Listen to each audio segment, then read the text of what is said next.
सरकार ने टेलीकॉम क्षेत्र को बड़ी राहत दी है। टेलीकॉम कंपनियों को 4 साल तक एजीआर और स्पेक्ट्रम का बकाया नहीं चुकाना होगा। एजीआर की परिभाषा भी बदली गई है। इसमें अब नॉन टेलीकॉम आइटम शामिल नहीं होंगे। स्पेक्ट्रम यूजेज चार्जेस को भी 0 कर दिया गया है। इससे कर्ज से दबी दूरसंचार कंपनियों को बड़ी राहत मिलेगी। टेलीकॉम क्षेत्र पर लगभग 8 लाख करोड़ का कर्ज है। इनमें से 1.8 लाख करोड़ रुपए का बकाया तो वोडाफोन आइडिया पर ही है। वोडाफोन आइडिया को अभी कारोबार से इतनी नकदी नहीं मिल रही है कि वह कर्ज भी चुका सके और उसके साथ साथ अपने नेटवर्क के विस्तार के लिए निवेश भी कर सके। इसलिए कंपनी में बड़ी हिस्सेदारी रखने वाले आदित्य बिरला ग्रुप ने कुछ समय पहले सरकार से राहत की अपील की थी। उसने यह भी कहा था कि सरकार चाहे तो वह वोडाफोन आइडिया में अपनी हिस्सेदारी पब्लिक सेक्टर की किसी कंपनी को बेचने को तैयार है। रिलायंस जियो, भारती एयरटेल और वोडाफोन आइडिया के बाद बीएसएनएल इस क्षेत्र की चौथी कंपनी है।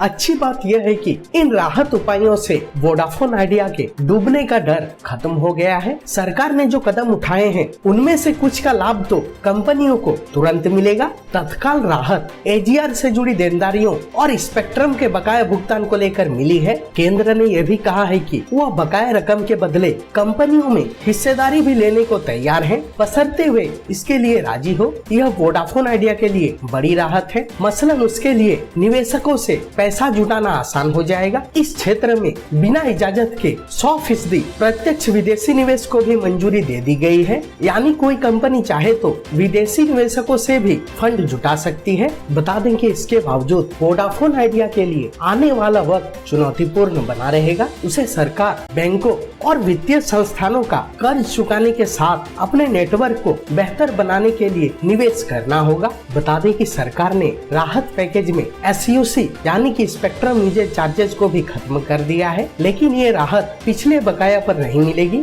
दूरसंचार कंपनियों पर बकाया एजीआर का 70% तक पेनल्टी और ब्याज की रकम है। अगर सरकार ने मान लिया है कि कंपनियों के नॉन टेलीकॉम रेवेन्यू में उसकी हिस्सेदारी नहीं है तो यह राहत पिछले बकाया पर भी मिलनी चाहिए थी। बेशक इसमें सुप्रीम कोर्ट का फैसला एक पेच है, लेकिन इस बाधा को नया कानून बनाकर दूर किया जा सकता है। सरकार को इसकी पहल करनी चाहिए। हमें याद रखना चाहिए कि दुनिया आज 5G की ओर तेजी से कदम बढ़ा रही है, तो भारत इसमें पीछे नहीं रह सकता। हम पहले ही इस मामले में तय समय सीमा से पीछे चल रहे हैं। टेलीकॉम न्यूज़ की रिपोर्ट।